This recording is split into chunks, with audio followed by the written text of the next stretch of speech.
बच्चों, आज हम लोग क्लास 7 में सिविक्स पढ़ेंगे। आज हम लोग सिविक्स में चैप्टर 8 पढ़ेंगे। ठीक है, तो चलिए हम लोग चैप्टर 8 शुरू करते हैं। क्या है चैप्टर 8 का नाम? हमारे आसपास के बाजार। तो चलिए हम लोग ये चैप्टर शुरू करते हैं। देखिए बच्चों, हमारे आसपास बहुत सारे बाजार लगते हैं, आप लोग जानते भी होंगे।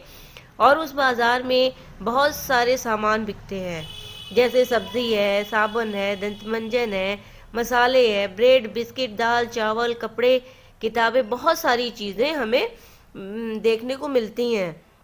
लेकिन हम जो कुछ खरीदते हैं और यदि हम उसकी सूची बना करके चले तो बहुत लंबा लिस्ट हो जाता है ना। यानी कि बहुत सूची जो है वो काफ़ी लंबी हो जाती है, इसलिए जल्दी लोग सूची उतना नहीं बनाते हैं। लेकिन कभी कभी जब ज़्यादा सामान एक साथ लेना रहता है तब लोग अपनी सूची बना करके यानी पर्ची बना करके लेकर जाते हैं सामान लेने के लिए।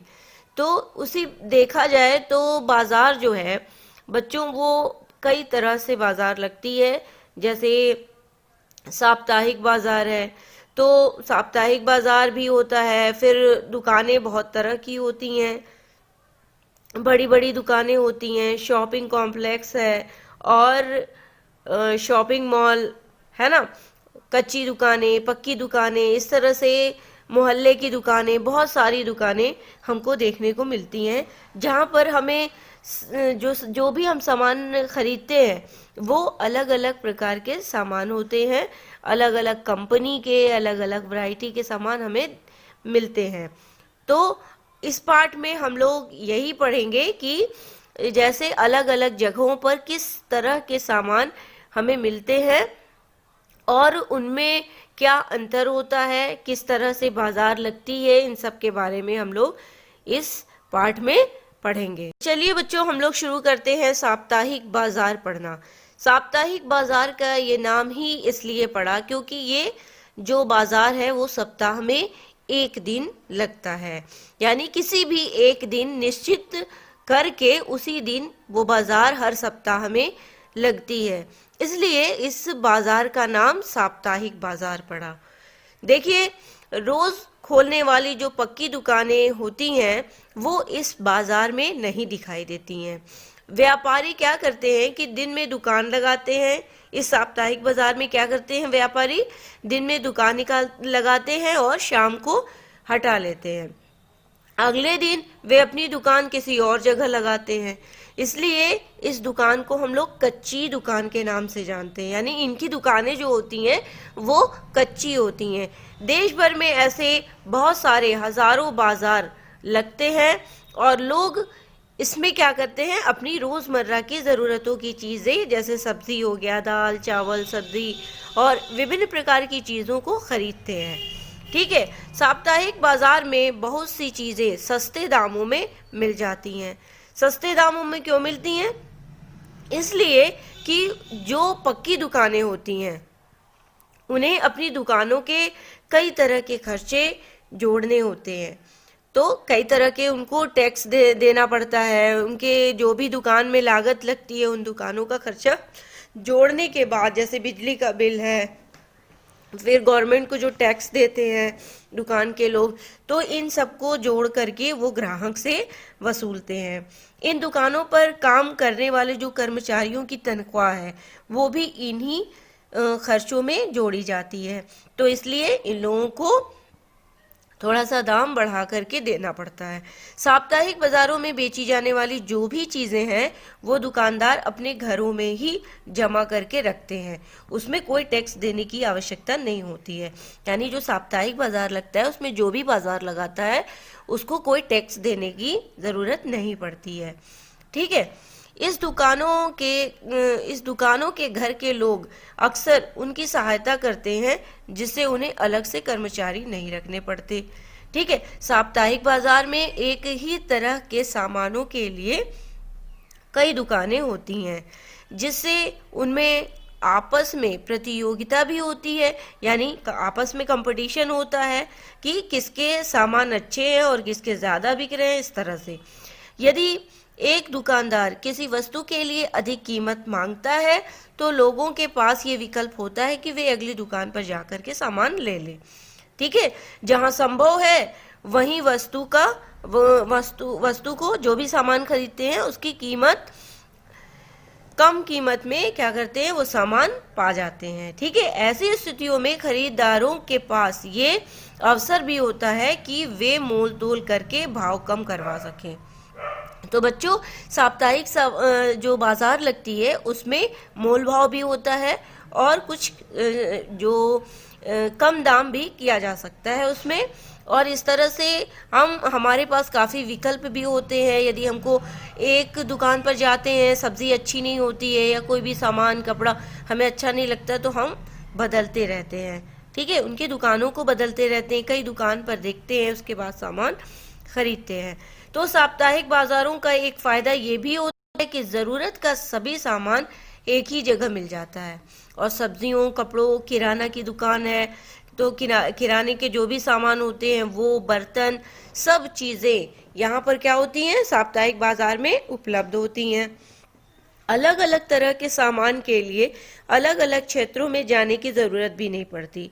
लोग अक्सर उन बाजारों में जाना पसंद करते हैं जहां सामान के विविध विकल्प उपलब्ध हों।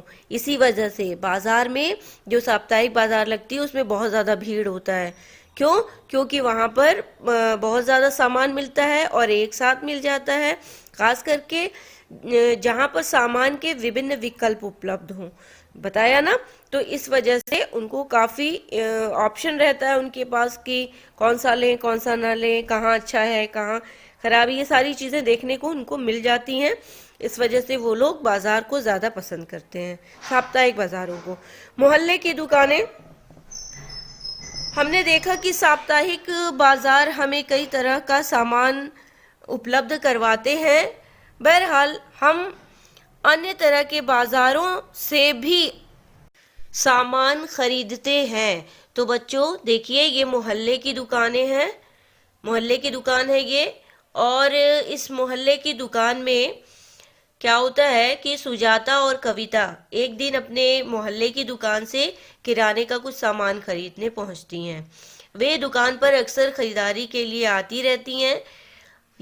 आज यहाँ बहुत भीड़ थी, तो इस दुकान में जहाँ पर हमेशा सामान लेती हैं वहां पर बहुत भीड़ थी।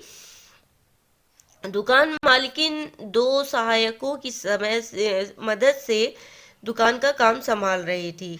जब सुजाता और कविता दुकान के अंदर पहुंची तो सुजाता ने दुकान मालकिन को जरूरत के सामान की सूची बोलकर लिखवा दी और वे उनकी सूची के अनुसार सामान तौलने और पैक करने के लिए अपने कर्मचारियों को निर्देश देने लगी। इस बीच कविता चारों तरफ नजर दौड़ा रही थी। यानी मोहल्ले में हम लोगों के पास दुकान जो रहती है, हम लोग जाते हैं सामान खरीदने के लिए। आप लोग तो देखे होंगे कि जब हम सामान खरीदने के लिए जाते हैं तो जब तक वो व्यापारी हमको सामान तौलता है, हमारा सामान पैक करता है, तब तक हमारी नज़र दुकान के इधर उधर पड़ती रहती है, कहाँ पर क्या सामान रखा हुआ है। वैसे ही सुजाता और कविता भी थे, वो भी दुकान के पास गए और देखने लगे। वो तौल रही थी सामान। व्यापारी जो थी, वो जो मालकिन थी दुकान की, वो तौल रही थी सामान, और ये सुजाता और कविता दोनों दुकान को इधर उधर देख रही थी। तो बाएं हाथ की सबसे ऊपरी शेल्फ पर अलग अलग ब्रांड की साबुन की टिक्कियां रखी हुई थी। दूसरी शेल्फों पर दंतमंजन, टेल्कम पाउडर, यानी अलग अलग बॉक्स में अलग अलग चीजें ये रखी हुई थी। ठीक है, पाउडर है, शैम्पू, बाल के तेल, इस तरह से बहुत सारी ब्रांड के अलग अलग कंपनियों के सामान रखे हुए थे। सारा सामान तौलने और बांधने के करीब 20 मिनट लग गए। ठीक है, फिर सुजाता ने अपनी नोटबुक सामने कर दी और दुकान की जो मालकिन थी उसने क्या किया, 1550 रुपए की संख्या दर्ज की और वापस कर दी। तो उसने क्या किया, अपने बड़े रजिस्टर पे भी वही संख्या लिख दी। जब सुजाता अपनी भारी थैले लेकर बाहर निकली, अगले महीने के पहले हफ्ते में उसके घर से दुकान का हिसाब चुका दिया जाएगा, ऐसा कहकर वो सारा सामान क्या की, वापस लेकर के आने लगी। यानी जितना भी उसने सामान लिया था वो उधार सामान लिया था। ठीक है, उधार सामान लिया था इसलिए उसने अपने रजिस्टर पर लिख लिया था, और जो मालकिन थी उसने भी पूरी सूची को नोट किया था कि क्या क्या सामान चाहिए। ठीक है बच्चों, तो ऐसी बहुत सी दुकानें हमारे मोहल्ले में भी होती हैं जो हमें कई तरह की सुविधाएं और सामान उपलब्ध कराती है। हम पास की डेयरी से दूध, किराना व्यापारी से तेल मसाले, अन्य खाद्य पदार्थ तथा स्टेशनरी के व्यापारी से कागज कलम या फिर दवाइयों की दुकान से दवाई भी खरीद सकते हैं। इस तरह की दुकानें अक्सर पक्की और स्थायी होती हैं, जबकि सड़क के किनारे फुटपाथ पर सब्जियों के कुछ छोटे दुकानदार, फल विक्रेता और कुछ गाड़ी मैकेनिक आदि भी दिखाई देते हैं। तो पड़ोस की दुकानें कई अर्थों में बहुत ही उपयोगी होती हैं और हमारे घर के करीब तो वे होती ही हैं, और हम सप्ताह के किसी भी दिन और किसी भी समय इस दुकानों पर जा सकते हैं, और दुकानदार और खरीदार एक दूसरे से परिचित भी हो जाते हैं, और दुकानदार ग्राहकों के लिए उधार भी देने को तैयार होते हैं। यानी कि आज क्या है, देखिए बच्चों कि ये दुकानदार है, ये इसके बारे में भी हम लोग पढ़ेंगे कि अंजल मॉल एक 5 मंजिला शॉपिंग कॉम्प्लेक्स है। कविता और सुजाता इसमें लिफ्ट से ऊपर जाने और नीचे आने का अंदर ले रही थी। तो यानी कि लिफ्ट से वो अंदर जाती थी, ऊपर जाती थी, और लिफ्ट से नीचे भी आती थी। तो इस तरह से ये कांच की बनी हुई लगती थी, और वे इसमें से बाहर का नज़ारा देखती हुई ऊपर नीचे जा रही थी। उन्हें यहाँ आइसक्रीम, बर्गर, पिज्ज़ा, खाने की चीज़ें, घरेलू उपयोग का सामान, चमड़े के जूते, किताबें, ये सारी दुकानों को देखना चमत्कृत कर रहा था। यानी बहुत ही ज़्यादा चमत्कार लग रहा था, अच्छा लग रहा था देखने में। तो मॉल के तीसरे तल पर घूमते हुए वे दोनों एक ब्रांडेड रेडीमेड कपड़ों की दुकान में पहुंची। तो इस तरह से जो कविता थी और जो सुजाती थी दोनों घूम रही थी, तो मॉल घूमने के लिए गई थी। सुरक्षा कर्मचारी ने उन्हें कुछ इस तरह से देखा कि वो उन्हें रोक देना चाहता था, लेकिन उसने कुछ कहा नहीं। उन्होंने कुछ कपड़े और उन पर लगी कीमत की पर्चियां देखी। एक भी कपड़ा 2000 रुपए से कम का नहीं था। ये कीमत साप्ताहिक बाजार के कपड़ों की तुलना में 5 गुना अधिक थी। तो सुजाता कविता से फुसफुसा कर बोलती है कि मैं तुम्हें एक दूसरी दुकान पर ले चलूंगी जहां अच्छी किस्म का कपड़ा ज्यादा ठीक दाम पर मिल जाएगा। ठीक है, तो इस तरह से ये मॉल का था, शॉपिंग मॉल का, कि उसमें क्या क्या सामान मिलता था। तो हम लोग क्या पढ़ रहे थे इसमें कि सामान को खरीदे गए सामान का भुगतान बाद में भी करने की सुविधा होती है। तो जो मोहल्ले की दुकानें होती हैं उसमें क्या होता है कि अगर परिचित हो जाती हैं, या फिर पास पड़ोस की दुकानें होती हैं जो परिचित हो जाती हैं, तो हम जो क्या करते हैं, सामान खरीद लेते हैं और पैसा बाद में भी दे सकते हैं। ठीक है, आपने ध्यान दिया होगा कि हमारे पड़ोस में भी कई तरह के दुकानदार होते हैं। कुछ तो पक्की दुकानों वाले होते हैं और कुछ सड़क किनारे दुकानें सजा करके भी बेचते हैं। आगे हम लोग पढ़ेंगे शॉपिंग कॉम्प्लेक्स और मॉल के बारे में हम लोग पढ़ेंगे कि इस प्रकार अभी हमने 2 प्रकार के बाजार देखे, साप्ताहिक बाजार और दूसरा पड़ोस की दुकानों का बाजार। शहरों में कुछ अन्य प्रकार के बाजार भी होते हैं जहां एक साथ कई तरह की दुकानें होती हैं। इन्हें हम लोग शॉपिंग कॉम्प्लेक्स के नाम से जानते हैं। तो जहां पर एक साथ कई दुकानें होती हैं, कपड़े की दुकान और कॉस्मेटिक दुकान, हर चीज मतलब मिलता है वहां पर, तो उसको हम लोग कहते हैं शॉपिंग कॉम्प्लेक्स।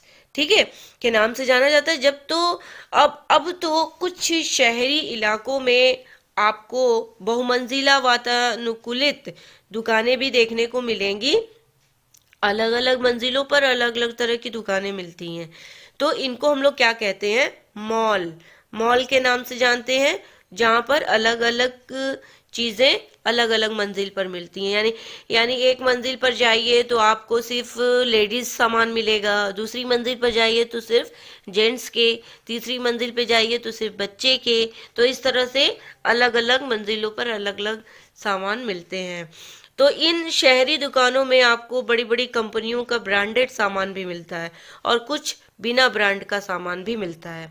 विज्ञापन वाले अध्ययन में आपने पढ़ा कि ब्रांडेड सामान जिसे कंपनियां बड़े बड़े विज्ञापन देकर क्वालिटी के दावे करके बेचती है, महंगा होता है वो। ठीक है, तो कंपनियां अपने ब्रांडेड उत्पादों को बड़े शहरी बाजारों और विशेष शोरूम में बेचने के लिए रखती है। बिना ब्रांड के उत्पादों की तुलना में इस ब्रांडेड सामान की कीमत का बोझ केवल कुछ ही उठा पाते हैं। यानी कि सब लोग इस सब सामानों को सभी खरीद नहीं पाते हैं, है ना। हम लोग पढ़ेंगे बाजारों की श्रृंखला। तो पहले हिस्से में आपने विभिन्न तरह के बाजारों के बारे में पढ़ा जहां हम सामान खरीदने जाते हैं। क्या आप सोच सकते हैं कि ये सभी दुकानदार अपनी दुकानों के लिए सामान कहाँ से लेकर आते हैं?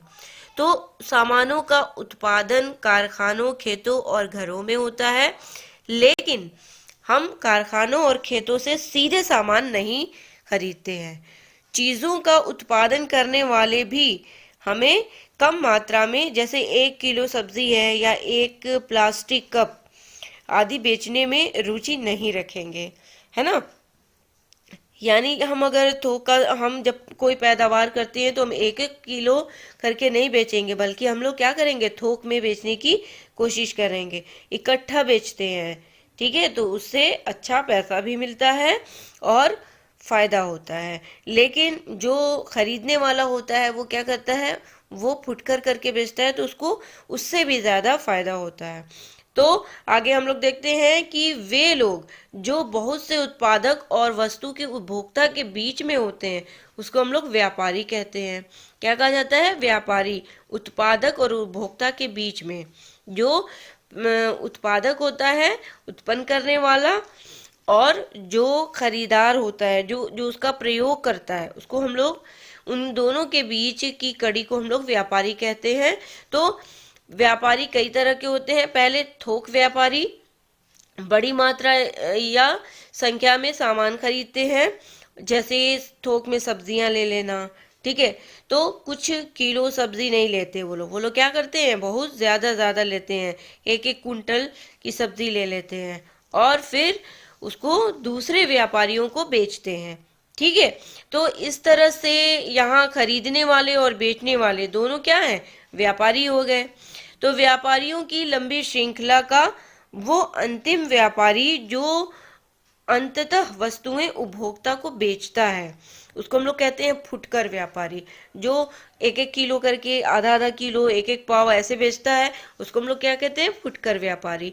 ये वही दुकानदार होता है जो आपको पड़ोस के दुकानों या साप्ताहिक बाजार में या फिर शॉपिंग कॉम्प्लेक्स में बेचना मिलता है। यानी शॉपिंग कॉम्प्लेक्स में जो सामान है वो बेचता हुआ मिलता है। ठीक है, हम लोग यहाँ एक उदाहरण से समझेंगे कि हर शहर में थोक बाजार का एक क्षेत्र होता है जहाँ पर थोक पे सामान उपलब्ध होता है, सामान मिलता है। यहाँ वस्तुएं पहले पहुँचती हैं और यहीं से अन्य जो व्यापारी होते हैं वहां तक पहुंचती हैं। यानी अन्य व्यापारी आते हैं और यहीं से वस्तुएं उठाकर ले जाते हैं थोक बाजार से। सड़क किनारे की दुकान का जो छोटा व्यापारी, जिसके बारे में आपने पहले पढ़ा था कि बड़ी संख्या में प्लास्टिक का सामान शहर के थोक व्यापारी से खरीदता है।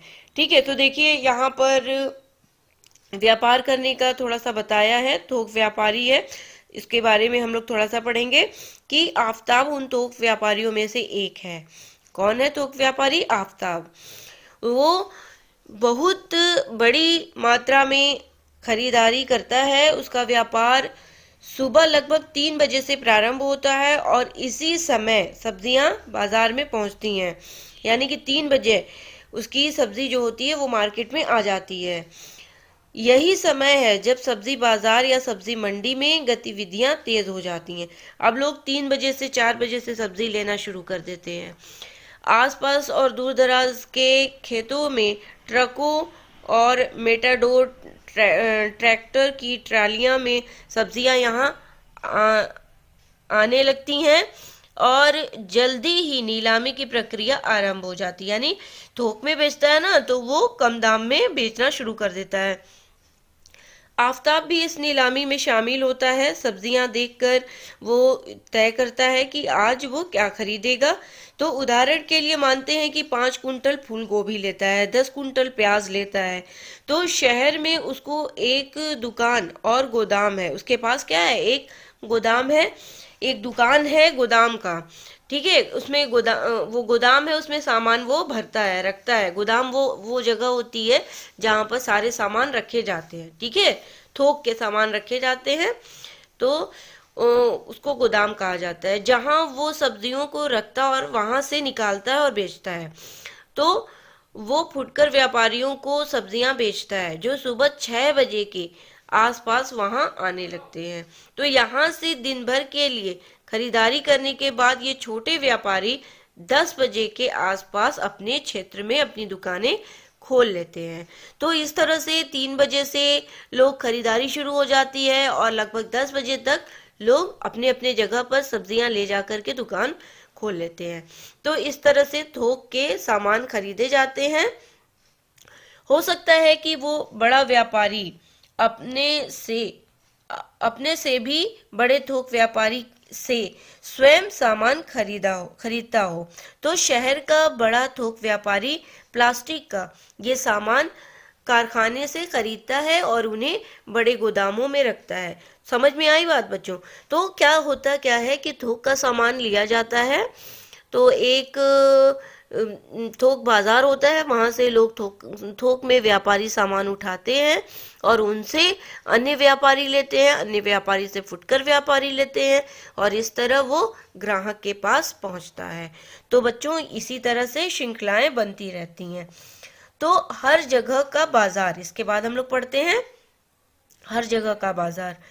हमने देखा कि अलग अलग जगहों पर अलग अलग तरह के बाजार हैं, जहां तरह तरह की वस्तुएं खरीदी बेची जाती हैं। तो ये बाजार अपनी अपनी जगहों और समय पर अपनी तरह से काम करते हैं। कई बार तो ये भी आवश्यक नहीं होता कि आप सामान खरीदने के लिए बाजार जाएं। अब तो तरह तरह के सामान के लिए फोन या इंटरनेट पर भी ऑर्डर दिए जाते हैं। तो ये भी एक बाजार हो गया, इंटरनेट की सुविधा जो है, और सामान आपके घर तक पहुंचा दिया जाता है। ठीक है, ऑनलाइन के माध्यम से सामान आप तक पहुंचा दिया जाता है। तो हम लोग ये भी देखते हैं कि नर्सिंग होम या डॉक्टर के क्लिनिक में भी कुछ कंपनियों के प्रतिनिधि यानी कुछ ऐसे भी कर्मचारी हैं जो सामान बेचने का कार्य करते रहते हैं। ठीक है, तो इस तरह से बेचना खरीदना कई तरीकों से चलता रहता है। ये जरूरी नहीं है कि वो केवल बाजार की दुकानों से ही होता हो। तो ये तो बाजार के रूप थे, ठीक है, जो हमें सीधे तौर पर दिखाई देते हैं।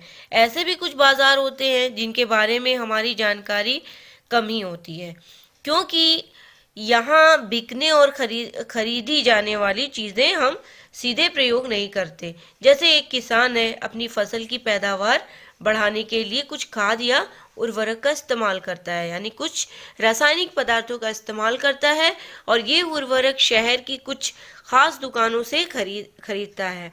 तो जहाँ खाद के कारखानों से माल मंगाया जाता है, एक कार के कारखाने के द्वारा इंजन, गियर्स, पेट्रोल टंकियां और एक्सेल पहिए, यानी सब कुछ अलग अलग क्या होता है, अलग अलग कारखानों से खरीदे जाते हैं। लेकिन इस सबसे बेखबर हम कार के शोरूम में अंतिम उत्पाद यानी कार को ही देखते हैं। हम ये नहीं देखते हैं कि कार हम खरीदने जाते हैं तो हम ये नहीं देखते हैं कि इसका टायर किस कंपनी का है ना, या इसका गियर किस कंपनी का है। इस तरह से हम नहीं देखते हैं, हम सीधे कार को देखते हैं। डायरेक्ट हम पसंद करते हैं कि हमें कौन सा सामान चाहिए। ठीक है, सभी चीजें बनाने और बेचने की एक कहानी होती है। ठीक है, इसी से हम सामान को खरीदते हैं और बेचते हैं। बाजार और समानता। तो इस अध्याय में हमने अपने आसपास के कुछ बाजारों पर नजर डाली, है ना। हम लोगों ने क्या देखा कि कुछ आसपास के बाजार हैं, कुछ दुकानें हैं, कुछ मोहल्ले की दुकानें हैं, कुछ पक्की दुकानें हैं, कुछ शोरूम की दुकानें हैं, कुछ मॉल हैं। तो इस तरह से हम लोगों ने बहुत सारे दुकानों के बारे में पढ़ा। तो हमने साप्ताहिक बाजार से लेकर शॉपिंग कॉम्प्लेक्स तक की दुकानों और दुकानदारों को देखा। इन दोनों दुकानदारों में बड़ा अंतर है। एक छोटी पूंजी से व्यापार करने वाला दुकानदार है और एक बड़ी से बड़ी पूंजी लगाता है। इनकी आमदनी भी अलग अलग होती है। साप्ताहिक बाजार का छोटा दुकानदार शॉपिंग कॉम्प्लेक्स के व्यापारी की तुलना में बहुत कम लाभ कमा पाता है। इसी तरह दुकानदारों की भी अलग अलग स्थितियां हैं। ऐसे बहुत से लोग हैं जो सबसे सस्ता मिलने वाला सामान भी खरीद पाने की स्थिति में नहीं होते हैं, जबकि दूसरी ओर लोग मॉलों में महंगी खरीदारी करने में व्यस्त रहते हैं। तो इस तरह से समाज में बहुत तरह के लोग हैं, उसी तरह से बहुत ही तरह से लोग व्यापार भी करते हैं, ठीक है, अलग अलग व्यापारी भी होते हैं। तो कुछ हद तक अन्य कारणों के अलावा हमारी जो आर्थिक स्थिति है वो ये तय करती है कि हम किस बाजार में खरीदार या दुकानदार हो सकते हैं, या हम किस बाजार में जाकर के खरीदारी कर सकते हैं, है ना। हमारी आर्थिक स्थिति पर ये डिपेंड करता है कि हम किस दुकान में जाकर के मार्केटिंग करें। हमने सामान के उत्पादन से लेकर के हम तक पहुंचने से बनने वाली बाजारों की श्रृंखला को समझा। अब बच्चों, आप लोगों ने समझा कि मार्केट में जो सामान आता है वो कहाँ से आता है। तो सबसे पहले थोक में उतारा जाता है, थोक से व्यापारी लेते हैं और व्यापारी से अन्य व्यापारी लेते हैं, अन्य व्यापारी से फुटकर व्यापारी लेते हैं और उन फुटकर व्यापारियों से हम तक वो सामान पहुंचता है। तो इस तरह से बाजारों की श्रृंखलाएं बनती हैं। इस श्रृंखला से हम ये संभव होता है कि एक जगह उत्पादित होने वाला सामान लोगों के लिए हर जगह उपलब्ध हो जाए, ठीक है। तो वस्तुओं के बिकने से वस्तुओं का उत्पादन सीधे जुड़ा होता है। बनी हुई चीजों की बिकने से ही लोगों को रोजगार मिलता है। जो चीजें मार्केट में ज्यादा बिकती हैं उसका उत्पादन भी ज्यादा किया जाता है ताकि वही चीज ज्यादा मार्केट में बेचने की कोशिश की जाती है। क्या आगे एक कमीज की कहानी अध्याय में हम इस सवाल को समझने का प्रयास करेंगे, ठीक है। यानी कि इसके आगे हम लोग का जो चैप्टर है वो कौन सा है कि कहानी है एक कमीज की, ठीक है। तो उसमें हम लोग और अधिक अच्छे से समझेंगे, ठीक है बच्चों। ये हम लोगों का अभ्यास प्रश्न है। इस पाठ से आप लोगों को ये पाठ समझ में आया होगा। तो अब हम लोग अभ्यास प्रश्न करेंगे इसमें कि एक फेरी वाला किसी दुकानदार से कैसे भिन्न है। तो फेरी वाला कौन होता है? जो घूम घूम जा करके लोगों को सामान बेचता है, ठीक है। कपड़ा है और अन्य सामान जो कुछ भी वो बेचता है वो घर घर जा करके या घूम घूम कर बेचता है, तो वो फेरी वाला होता है। लेकिन दुकानदार क्या होता है? वो एक जगह स्थायी रूप से दुकान बना करके बेचता है। तो दोनों में अंतर क्या हुआ? दोनों में ये अंतर हुआ कि एक का जो जगह है वो स्थायी होता है और दूसरे का जगह अस्थायी होता है, ठीक है। यानी फेरे वाले का जो स्थान है वो नियमित होता है यानी निश्चित होता है, और दुकानदार का निश्चित होता है और फेरी वाले का अनिश्चित होता है। तो ये अंतर हो गया।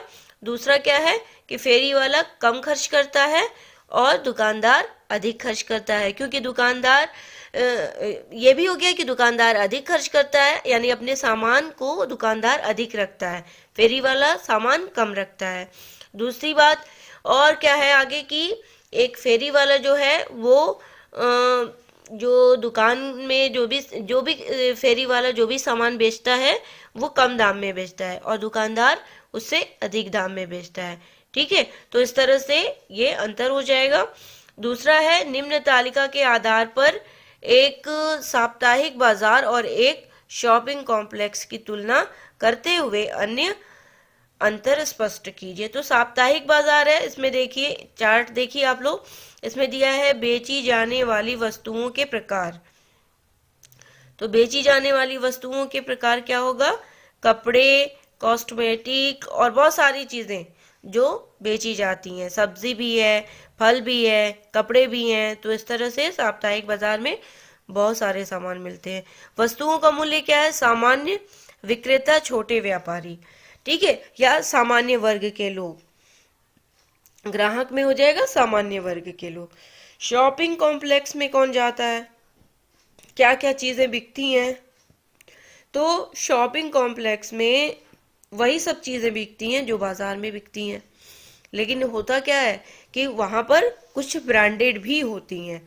वस्तुओं का मूल्य में क्या होगा कि शॉपिंग कॉम्प्लेक्स में जो चीजें होती हैं वो महंगी होती हैं, विक्रेता में उच्च व्यापारी, यानी जो अधिक पैसे वाले होते हैं वो लोग ज्यादातर जाते हैं। फिर ग्राहक सामान्य वर्ग के साथ साथ उच्च वर्ग के लोग, ठीक है। स्पष्ट कीजिए कि बाजारों की श्रृंखला कैसे बनती है और इनसे किस उद्देश्यों की पूर्ति होती है। तो देखिए श्रृंखला क्या है? सबसे पहले उत्पादक होता है, यानी कि उत्पन्न करने वाला, उत्पन्न किया जाता है उसको, सामान को, ठीक है। फिर थोक विक्रेता, जैसे मान लीजिए गेहूं को हम ले लेते हैं, तो पहले क्या होता है? गेहूं की पैदावार की जाती है, तो वो हो गया उत्पादक, ठीक। फिर जब गेहूं निकलता है तो वो उसके पास थोक में हो जाता है, तो वो थोक व्यापारी के पास चला जाता है। फिर थोक व्यापारी क्या करता है? फिर अन्य व्यापारी उससे उठाते हैं, फिर उसके बाद फुटकर व्यापारी उठाते हैं, ठीक है। फुटकर व्यापारी से वस्तु जो है वो सरलता से ग्राहक के पास, उपभोक्ता तक पहुंच जाता है, ठीक है। तो इस तरह से ये श्रृंखला बनती है। और वस्तु, इसका उद्देश्य क्या होगा कि वो जो वस्तु है वो सरलता से उपभोक्ता के पास पहुंच जाता है, ठीक है। आगे है कि सब लोगों को बाजार में किसी भी दुकान पर जाने का समान अधिकार है। क्या इसके विचार से महंगे उत्पादों की दुकानों के बारे में ये बात सत्य है? स्पष्ट कीजिए। तो हाँ, सही बात है, सभी को दुकान पर जाने का अधिकार है उसकी आर्थिक स्थिति के आधार पर, ठीक है। तो हम बड़ी या छोटी दुकान पर जा सकते हैं यदि हमारी आर्थिक स्थिति सही है तो। बाजार में जाए बिना भी खरीदा और बेचा जा सकता है, उदाहरण देकर इस कथन की व्याख्या कीजिए। तो हाँ, बाजार में जाकर भी हम लोग क्या करते हैं? खरीद सकते हैं और बेच सकते हैं। कैसे? ऑनलाइन के जरिए, ठीक है। तो ऑनलाइन के जरिए चाहे वो कपड़ा हुआ, चाहे कोई भी चीज, हम क्या कर सकते हैं? बेच सकते हैं ऑनलाइन के माध्यम से। तो बच्चों, इस तरह से ये आपके अभ्यास कार्य थे, कंप्लीट हो गए। आप लोग अच्छे से लिखिए, पढ़िए, नोट्स तैयार कीजिए, याद कीजिए। Thank you, have a nice day.